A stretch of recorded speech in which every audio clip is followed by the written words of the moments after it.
Hello বন্ধুরা, আজকে আপনাদের সামনে একটি অসাধারণ সার্ভাইভাল মুভি নিয়ে হাজির হলাম, যেখানে একটি মেয়ে গাড়ির ডিকের মধ্যে বন্দী হয়েছিল। আর সেখান থেকে বের হওয়ার সে অনেকভাবে চেষ্টা করে, কিন্তু কোনোভাবে সে সফল হতে পারে না। এমনকি তার বাবাও তাকে বিশ্বাস করতে চায় না যে সে কিডন্যাপ হয়েছে। তো কি হয়েছিল শেষ পর্যন্ত মেয়েটির সাথে, সেটাই জানবো আজকের মুভি এক্সপ্লেনে। তো মুভিটি শুরু করার আগে একটি লাইক দেওয়ার অনুরোধ রইল। মুভির শুরুতে আমরা মালিনা নামের একটি মেয়েকে দেখতে পাই, যে কিনা একটি গাড়ির ভিতরে অজ্ঞান অবস্থায় বন্দী হয়ে রয়েছে।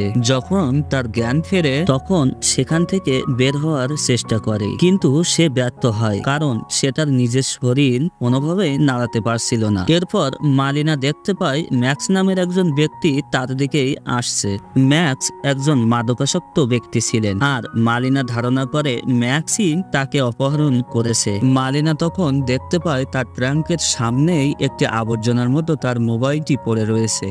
মালিনা তখন কোন রকমে ফোনটি তার কাছে নিয়ে নেয় আর আবারও অজ্ঞান হওয়ার অভিনয় করতে থাকে। ম্যাক্স এবার ব্যাগটিকে নিয়ে দূরে ফেলে দেয়, মালিনা যাতে পুলিশ বা অন্য কারোর সাথে যোগাযোগ করতে না পারে। এরপর ম্যাক্স মালিনাকে আবারও ট্রাঙ্কে আটকে রাখে এবং সেখান থেকে চলে যায়। তো বন্ধুরা, আমরা সামনেই জানতে পারবো মালিনা এখানে কিভাবে আটকা পড়েছিল। আসলে এখানে মালিনা আর তার প্রেমিক ইনো একসাথে ভ্রমণে এসেছিল, কিন্তু মালিনা এখনো পর্যন্ত জানে না যে ইনু কোথায় রয়েছে। তাই মালিনা তখন ইনুকে ফোন করে। বারবার ফোন করার পরেও ইনু ফোন ধরছে না, যে কারণে মালিনা অনেক চিন্তিত হয়ে পড়ে। এরপর মালিনা দেখে ইনুর টুপি ট্রাঙ্কের ভিতর পড়ে রয়েছে, যেটা দেখে মালিনা আরো ভয় পেয়ে যায়, এটা ভেবে যে ইনুর সাথে খারাপ কিছু ঘটেনি তো। এরপর মালিনা গাড়ির ট্রাঙ্ক থেকে বের হওয়ার জন্য বারবার চেষ্টা করতে থাকে, কিন্তু কোনোভাবে সে সফল হতে পারে না। এর মধ্যে তার এক বন্ধু তার কাছে ফোন করে। তখন মালিনা তাকে তার অবস্থা সম্পর্কে জানায়, কিন্তু তার বন্ধু এটা বিশ্বাস করতে চায় না এবং সে ভাবে যে মালিনা হয়তো মজা করছে। তবুও তার বন্ধু কিছু ওয়েবসাইটের লিঙ্ক পাঠায়, যেখানে লেখা রয়েছে যে কোনো মানুষ এমনভাবে ফেসে গেলে কিভাবে সেখান থেকে বের হতে পারবে। মালিনা সেই উপায়গুলো অনুসরণ করে, কিন্তু সে কোনোভাবেই সফল হতে পারে না। এরপর মালিনা পুলিশকেও ফোন করার চেষ্টা করে, কিন্তু সেখানে তার মোবাইলে কোনো নেটওয়ার্ক কাজ করছিল না। এরপর সে তার ট্রাঙ্কের ভিতরে একটি ক্যামেরা দেখতে পায়, যা তাদের ভ্রমণের সময় নিয়ে গিয়েছিল। ক্যামেরায় ধারণ করা একটি ভিডিওতে মালিনা দেখতে পায় যে ইনো এবং মালিনার সাথে ম্যাক্সের কোনো একটি বিষয় নিয়ে তর্ক হচ্ছিল।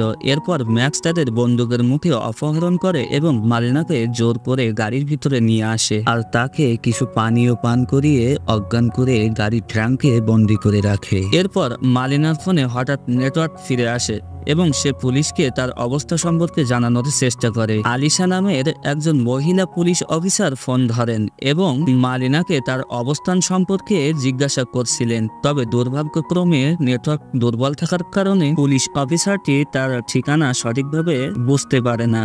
এদিকে কিডন্যাপার ম্যাক্স ততক্ষণে মালিনার বাবাকে ফোন করে এবং মালিনার পরিবর্তে অনেকগুলি টাকা দাবি করে, যেটা শুনে মালিনার বাবা তখনই মালিনাকে ফোন করে। মালিনা কিছু বলার আগে তার বাবা বলে, তুমি এসব কি শুরু করেছো? যেখানে তার বাবা মনে করেন যে এটি মালিনার নিজস্ব নাটক। তিনি মনে করেন মালিনার ইনো অভিনয় করে তার কাছ থেকে টাকা নিয়ে পালিয়ে যাওয়ার জন্য এই কাজটি করছে। মালিনা তার বাবাকে বোঝানোর অনেক চেষ্টা করে, কিন্তু তার বাবা এখনো মালিনাকে সন্দেহ করেন। মালিনা তার বাবাকে বোঝানোর অনেক চেষ্টা করে, কিন্তু এতে কোনো লাভ হয় না। এভাবে বেশ কিছুক্ষণ কেটে যায়। মালিনা কান্না করতে করতে আবারও তার বাবাকে ফোন করে। এবার তার মেয়ের কথা শুনে সে বিশ্বাস করে নেয় যে তার মেয়ে সত্য কথাই বলছে। তখন সে মালিনাকে বুঝিয়ে বলে, তুমি কোনো চিন্তা করো না মা, আমি যে করেই হোক তোমাকে ওই কিডন্যাপারের হাত থেকে রক্ষা করব। এরপর মালিনা যেন একটু সাহস ফিরে পায়, সে আবারও ট্রাঙ্ক থেকে বেরোনোর চেষ্টা করে। তখন সে বুঝতে পারে আসলে সে কেন নিজ থেকে নিজের শরীর নাড়াতে পারছে না। সে দেখে তার একটি কিডনি অপারেশন করে বের করে নেওয়া হয়েছে, কিন্তু সেখানে কোনো সেলাই না করার কারণে এখনো রক্ত ঝরছে। মালিনা একজন ডাক্তার হয়, সে নিজের ক্ষতস্থান পুড়িয়ে রক্ত বন্ধ করার চেষ্টা করে, কিন্তু এতে কোনো লাভ হয় না। তখন সে তার মাথা তার হেয়ার পিন এবং তার জুতার ফিতা দিয়ে ক্ষতস্থানটি সেলাই করার সিদ্ধান্ত নেয়। সে যাতে প্রচন্ড ব্যথায় চিৎকার না করে এজন্য সে ইনোর টুপিটি তার নিজের মুখে পুরে নেয়। তারপর প্রচন্ড যন্ত্রণা সহ্য করে নিজের ক্ষতস্থান নিজেই সেলাই করে নেয়। এরপর আলিশা আবারও মালিনাকে ফোন করে আর তার চারপাশের অবস্থান সম্পর্কে আরো বিস্তারিতভাবে জিজ্ঞাসা করে। তখন মালিনা আলিশাকে কিছুই বলতে পারে না। আলিশা তখন মালিনাকে পরামর্শ দেয় যে তুমি প্রচন্ড জোরে চিৎকার করো যাতে আশপাশের লোক চিৎকার শুনে তোমাকে সাহায্যের জন্য এগিয়ে আসে। মালিনাও তখন প্রচন্ড জোরে চিৎকার করে, কিন্তু দুর্ভাগ্যবশত সেখানে কোনো লোক ছিল না। সেখানে কেবলমাত্র ম্যাক্সই ছিল। আর ম্যাক্স এই চিৎকার শুনে বুঝতে পারে মালিনার জ্ঞান ফিরেছে। তখন ম্যাক্স গাড়ির ডিকি খুলে মালিনাকে সাবধান করে দেয়, তুমি যদি চুপ থাকো তাহলে এখনো বেঁচে থাকবে, আর যদি এইভাবে চিৎকার করো তাহলে তোমাকে এখনই হত্যা করা হবে। যেটা শুনে মালিনা চুপ হয়ে যায়, কিন্তু ভুল করে তখন তার ফোনটিতে লাউড স্পিকারে চাপ পড়ে যায়।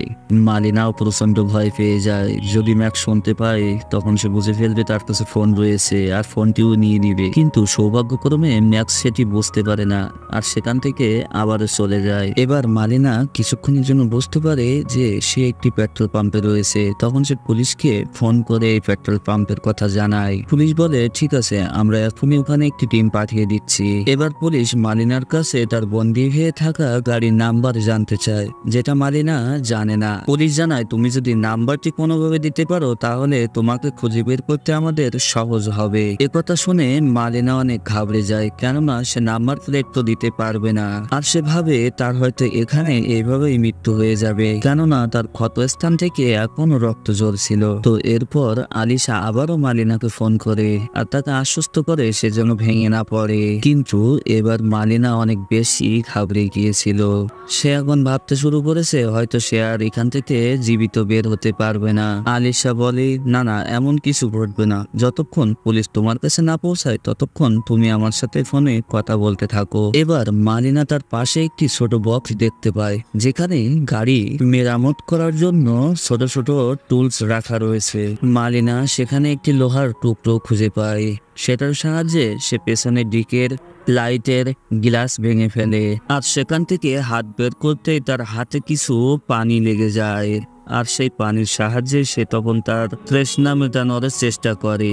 এরপর মালিনা পিছনে দুইটা পুলিশের গাড়ি দেখতে পায়। তখন সে আবারও ছিদ্র দিয়ে হাত বের করে তাদেরকে সিগন্যাল দেওয়ার চেষ্টা করে। এদিকে ম্যাক্স গাড়িতে শব্দ হওয়ার কারণে বাইরে বের হয়ে আসে আর সে দেখে পুলিশের গাড়ি তার গাড়িকে ফলো করছে। তখন ম্যাক্স তার গাড়িটিকে ঘুরিয়ে রং সাইডে নিয়ে যায় আর সামনে যত গাড়ি ছিল সব গাড়ির অ্যাক্সিডেন্ট হয়ে যায়। এভাবে সে পুলিশের হাত থেকে বেঁচে যায়, কিন্তু এমনভাবে গাড়ি টার্নিং করার জন্য মালিনা প্রচন্ড আঘাত পায় আর তখন তার ক্ষতস্থান থেকে আবারও রক্ত বের হতে থাকে। তখন মালিনা ভাবে হয়তো সে আর বেশি সময় বাঁচবে না। সে এমনকি জানেও না তাকে এখন কোথায় আনা হয়েছে। তখন আলিশা আবারও মালিনাকে ফোন করে আর বলে তুমি কোনো চিন্তা করো না, পুলিশ তোমার নাম্বার ট্র্যাক করে তোমাকে খুঁজে বের করবে। আমরা বুঝতে পেরেছি তোমাকে এখন শহরের বাইরে নিয়ে যাওয়া হয়েছে আর পুলিশও সেদিকে যাচ্ছে। এটা শুনে মালিনা বলে আর কত সময় লাগতে পারে, আমি তো আর পারছি না, আমার ধৈর্যের বাঁধ ভেঙে যাচ্ছে। হয়তো পুলিশ এখানে পৌঁছাবে, কিন্তু আমার মৃত্যুর পরে। এটা বলে আলিশা রাগে একটি গাড়ির কাঁচ ভেঙে ফেলে আর তখন সেই কাঁচের টুকরাটি দেখে তার মাথায় একটি আইডিয়া চলে আসে। সে তখন বাহিরে একটি আলোর রিফ্লেকশনে কাঁচের টুকরাটিকে ধরে গাড়ির নাম্বার দেখে নেয়। এবার যখনই সে আলিশাকে গাড়ির নাম্বারটি দেবে তখনই তার ফোনে ইনোর ফোন চলে আসে, যেটা দেখে মালিনা অনেক খুশি হয়ে যায়। ইনো মালিনাকে বলে ম্যাক্স আমাদেরকে যেভাবে বলছে আমাদেরকে সেভাবেই চলতে হবে, তা না হলে ম্যাক্স আমাকে মেরে ফেলবে। তুমি জানো ভুল করেও পুলিশকে কিছু বলে দিও না। এটা বলেই সে ফোন কেটে দেয়। এরপর আলিশা আবারও মালিনাকে ফোন করে। তখন সে বলে তোমার বাবা তো কিডন্যাপারের সব টাকা দিয়ে দিয়েছে, কিন্তু সে তোমার কোনো লোকেশনই তোমার বাবাকে বলেনি। যেটা শুনে মালিনা অনেক ঘাবড়ে যায়। ম্যাক্স চাই কি, সে তো টাকা পেয়ে গিয়েছে, কিন্তু সে কেন তার বাবাকে তার লোকেশন দিল না। এরপর গাড়িতে একটি পুলিশ চেকিং পয়েন্টে এসে থামে। মালিনা পুলিশকে দেখতে পায়, কিন্তু সে ইনোর কথা ভেবে পুলিশকে কোনো সিগন্যাল দেয় না, কেননা সে যদি পুলিশকে সিগন্যাল দেয় তাহলে ম্যাক্স হয়তো ইনোকে মেরে ফেলবে। এরপর গাড়ি সেখান থেকে চলে গেলে মালিনা আবারও ইনোকে ফোন করে। তখন মালিনা শুনতে পায় ইনোর ফোন এই গাড়ির মধ্যেই বেজে উঠেছে, যেটা শুনে মালিনা অনেক বড় ঝাটকা খেয়ে যায়। এবার মালিনা আলিশাকে ফোন করে আর সে কিডন্যাপারের নাম্বারটি চায়, যে নাম্বারের সাহায্যে তার বাবাকে ফোন করা হয়েছিল। যখন সে নাম্বার দেখে তখন শিওর হয়ে যায় যে তার কিডন্যাপের পেছনে আর কারোই নয়, ইনোরই হাত রয়েছে। এটা বুঝতে পেরে মালিনা অনেক বেশি কষ্ট পায়।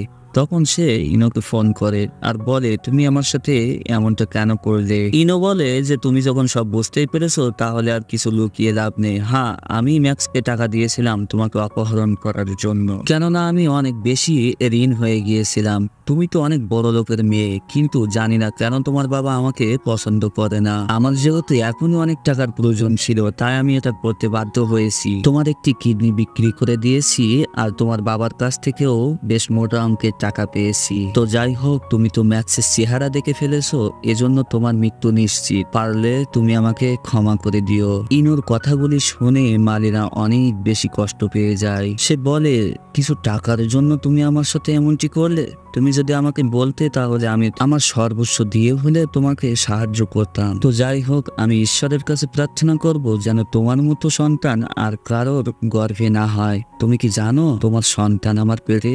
এখন তুমি শুধু আমাকে নয়, তুমি তোমার সন্তানকেও হত্যা করতে চলেছো। এটা শুনে ইনোর পার তলা থেকে যেন মাটি সরে যায়। সে তখন ভাবতে থাকে, এটা আমি কি করলাম? আর যাই হোক, আমি তো আমার নিজের সন্তানকে হত্যা করতে পারবো না। সে তখন ম্যাক্সকে বলে, আমি তোমাকে আরো অনেক টাকা দেব, তুমি মালিনাকে জীবিত ছেড়ে দাও। ম্যাক্স বলে, সরি, সেটা আর কোনোভাবেই সম্ভব নয়, কেননা মালিনা আমার চেহারা দেখে নিয়েছে, আর তুমি যদি বেশি দরদ দেখাতে যাও তাহলে তোমাকেও মেরে ফেলবো। এটা শুনে ইনো ম্যাক্সকে ধাক্কা দিয়ে গাড়িটিকে অ্যাক্সিডেন্ট করিয়ে দেয়। ম্যাক্স তখন অজ্ঞান হয়ে যায়। ইনো দ্রুত এসে মালিনাকে ট্রাঙ্ক থেকে বের করতে যায়। মালিনা ইনোকে দেখে অনেক খুশি হয়ে যায়, কেননা দেরিতে হলেও সে তার ভালোবাসার মূল্য দিয়েছে। কিন্তু তখনই পেছন থেকে ম্যাক্স এসে ইনোকে গুলি করে দেয় আর তাদের দুজনকে আবারও ট্রাঙ্কের মধ্যে বন্দি করে দেয়। এরপর ম্যাক্স আবারও গাড়ি চালাতে শুরু করে। এদিকে ট্রাঙ্কের মধ্যে মালিনা ইনোকে দেখে অনেক ইমোশনাল হয়ে যায় আর বলে, আমি যে করেই হোক তোমার মৃত্যুর বদলা নেব, আমি মরলেও ম্যাক্সকে নিয়েই মরবো। এরপর মালিনা গাড়ির টুলবক্স থেকে একটি স্ক্রু ড্রাইভার তুলে নেয় আর সে গাড়ির একটি চাকায় সেটি ঢুকিয়ে দেয়, যে কারণে গাড়িটি ভয়ঙ্কর অ্যাক্সিডেন্ট করে আর পাশেই একটি নদীতে পড়ে যায়। মালিনার ভাগ্য ভালো থাকে, গাড়িটি অ্যাক্সিডেন্ট করার কারণে তার ডিকে এমনিতেই খুলে গিয়েছে আর সে অনেক কষ্টে সাঁতার কেটে উপরে উঠে আসে। আর তখনই সেখানে পুলিশ এসে হাজির হয়, কিন্তু এখন পুলিশ আর কি করবে, মালিনা তো নিজে থেকেই উদ্ধার হয়েছে। তো বন্ধুরা, সবশেষে আপনাকে ধন্যবাদ এই মুভিটি সম্পূর্ণ দেখার জন্য। যদি একটু ভালো লেগে থাকে তাহলে অবশ্যই একটি লাইক দিয়ে চ্যানেলটি সাবস্ক্রাইব করার অনুরোধ রইল।